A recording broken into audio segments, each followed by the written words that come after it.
Bonjour tout le monde, voici jour 18 pour le challenge de mars. Aujourd'hui nous allons dessiner une basketteuse. Je lance le chrono et on y va. Alors, tout d'abord nous allons dessiner donc une verticale. On part du plus loin de nous pour aller vers nous. Je vais laisser pas mal d'espace en bas pour donner la sensation qu'elle vole et puis j'ai plutôt la placer en haut. Par contre, contrairement à la photo, je vais essayer de laisser une marge en hauteur, donc au-dessus de sa tête et de sa main. D'accord? Sa main, c'est vraiment le point qui est là, pour qu'on voit un petit peu mieux le ballon. Sa jambe, donc sa jambe gauche, est quand même assez droite. Je parle de la cuisse principalement. L'autre, effectivement, va être penché. Et en fait, à partir de là, tout le haut de son corps va tendre vers sa main, presque sur une ligne droite.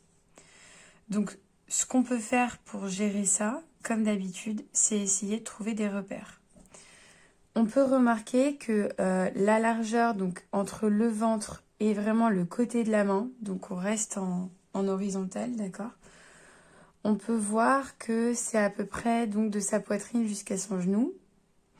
Et si on remarque bien, si on prend du coup du haut de sa main jusqu'à sa poitrine, de sa poitrine jusqu'à ses hanches, de ses hanches jusqu'à son genou, on a 3 parties. Donc moi, je vais venir diviser en 3 ma hauteur.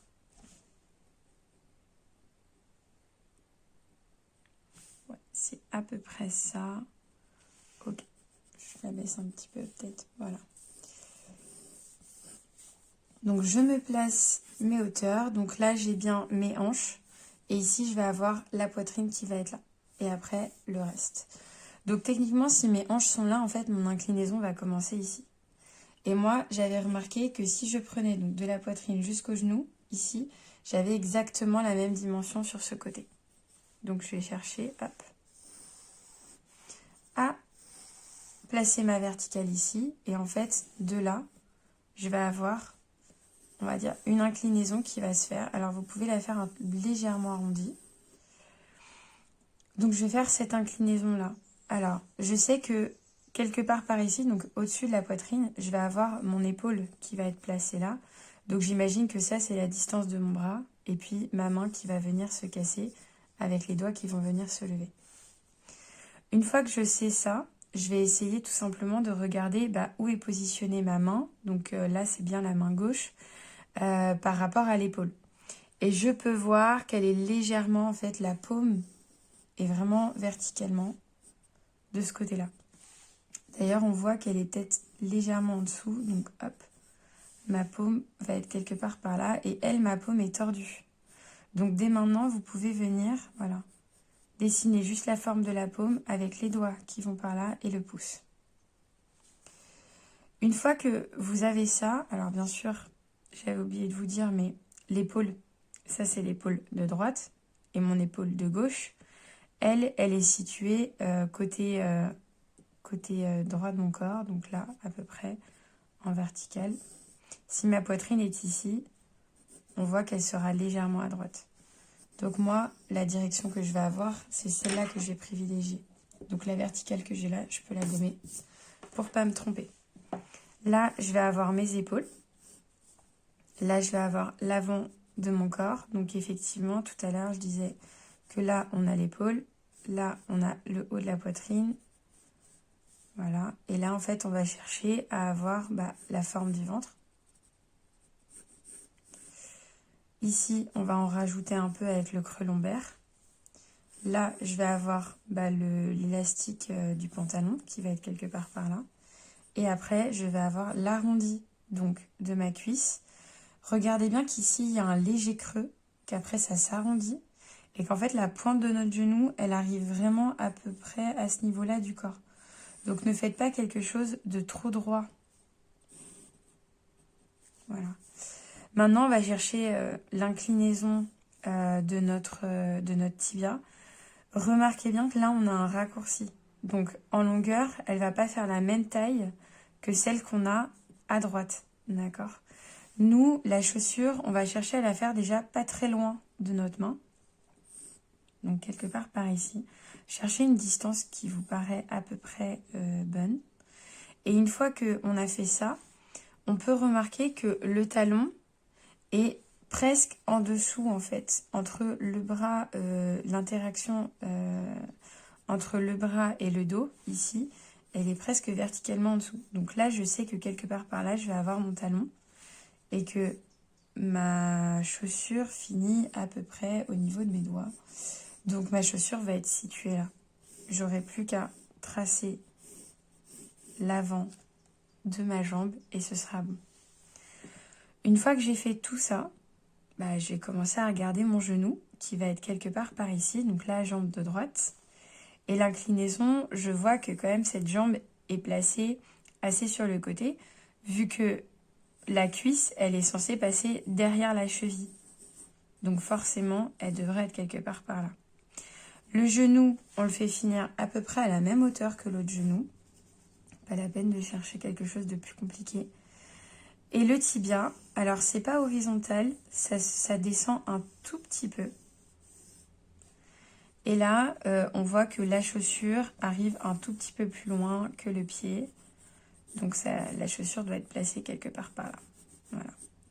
Essayez toujours de regarder la semelle, surtout que là, c'est quand même assez plat la semelle. Donc on va pouvoir juste regarder la forme du pied et s'y attarder un tout petit peu.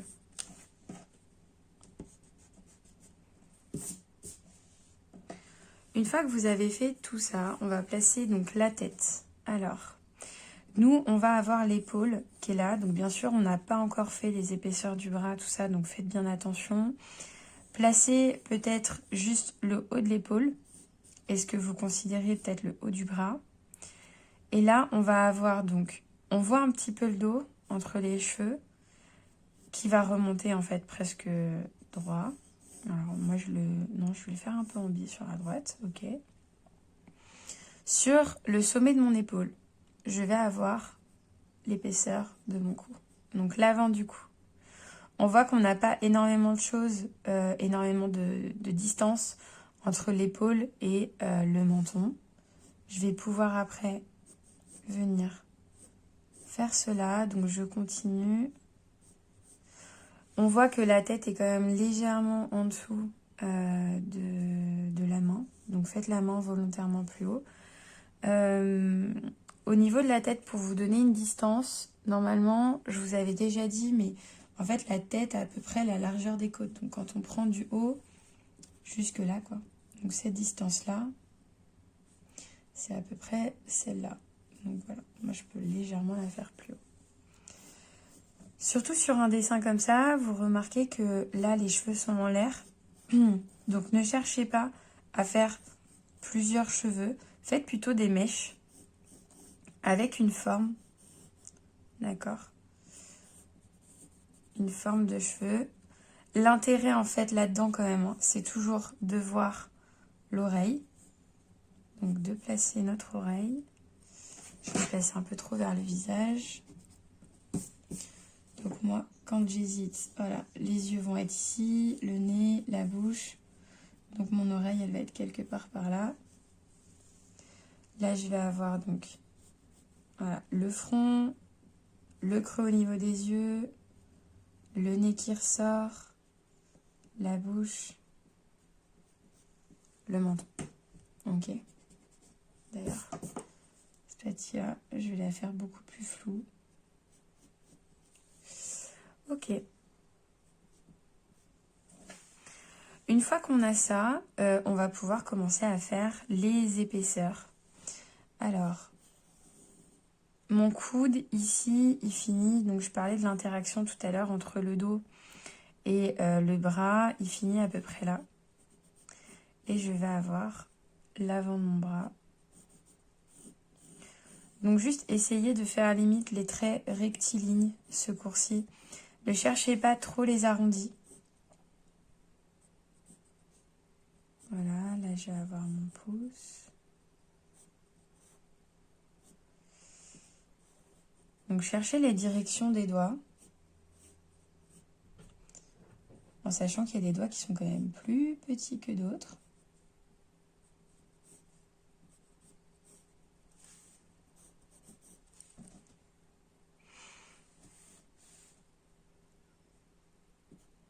regardez bien les ombres où elles sont placées.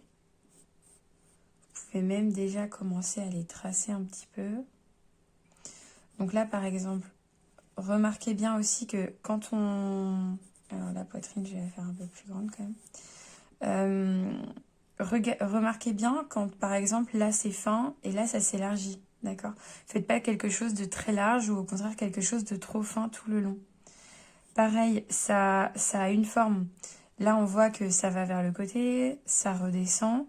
Et quand ça redescend, on voit qu'on n'est vraiment pas très loin de notre bras. Et là seulement, on remonte. Là, pareil, la question, c'est vraiment, on descend. Donc, on suit en fait les côtes. Et là, en fait, dans notre dos, ça va paraître presque droit. D'accord?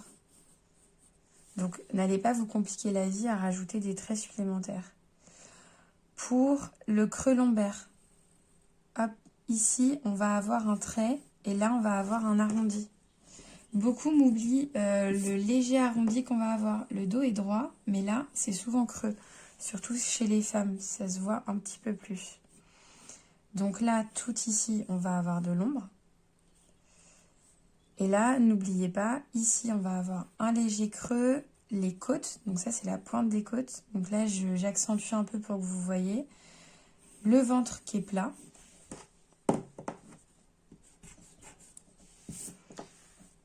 Voilà. Là, on a l'os au niveau du bassin qui commence. Et là, on a l'élastique. Et on remarque que l'élastique est relativement droit. Ok? Donc, ne cherchez pas à faire une forme trop compliquée. On va maintenant sur la fesse. Donc là, l'idée, c'est de ne pas toucher la chaussure qui est juste ici. Donc, je m'arrête un petit peu avant. Pareil, on va avoir là la marque de la fesse. Le short qui vient donc devant. On voit que ce côté-là est légèrement plus haut que la pointe ici. Donc, faites-moi un arrondi. Et là, au contraire, ça fait quelque chose qui remonte. Une fois qu'on a ça, on va avoir donc... Hop, moi je vais la bouger un petit peu, la pousser un tout petit peu alors, si ça me fait quelque chose comme ça. Ou sinon, j'ai fait les fesses trop longues peut-être. Voilà. Donc là, c'est typiquement le genre de choses qui peut nous aider à voir si oui ou non on est sur la bonne voie.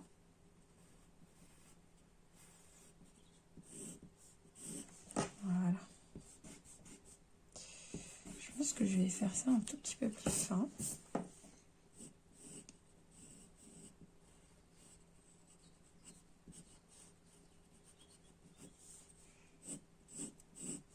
Ok. Alors, une fois que j'ai ça, je vais avoir mon mollet.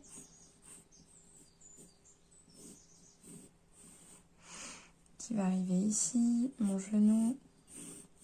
J'étire le creux, mon talon. Cette partie-là qui va paraître pratiquement droite. Et là, vous pouvez remarquer que la chaussure ici est à peu près égale à la taille du tibia. Donc, quand je parle de la taille du tibia, c'est vraiment de là à là. Vous enlevez le genou.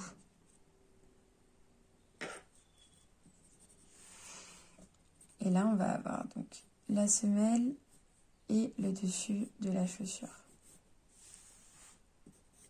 Si vous voulez vous amuser avec les chaussures, n'hésitez pas, c'est le bon moment. Cette partie-là paraît un peu arrondie. Là, il y a un léger creux. Ici, en fait, on voit que la peau de cette cuisse-là et la peau de cette cuisse-là rentrent en contact à cet endroit-là. Alors, pas en réalité, mais sur le dessin, oui. Là, on va créer un triangle de vide. Et bien sûr, continuez votre trait si vous avez peur de ne pas réussir à faire que cette jambe-là soit alignée à celle-là. Pareil pour ça. Et une fois qu'on est là, on continue avec le mollet.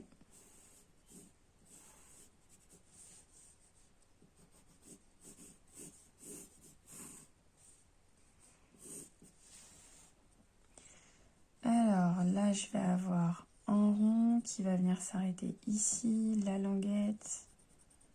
Là, ça paraît droit. Ça va descendre.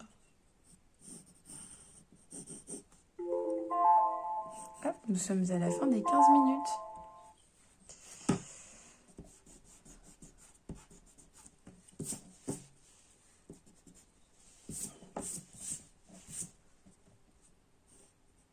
Voilà, là, hop. Bien sûr, le bras ici, on voit juste l'épaisseur du bras. On voit la paume qui est hyper importante. L'ensemble des doigts. Le pouce qu'on voit juste ici. Et après, la question c'est où va être le ballon. On prend le trait verticalement ici. Et le ballon va être quelque part par là.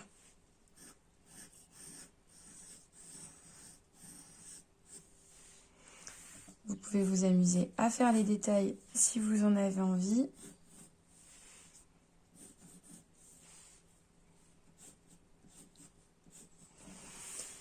Et puis, à demain!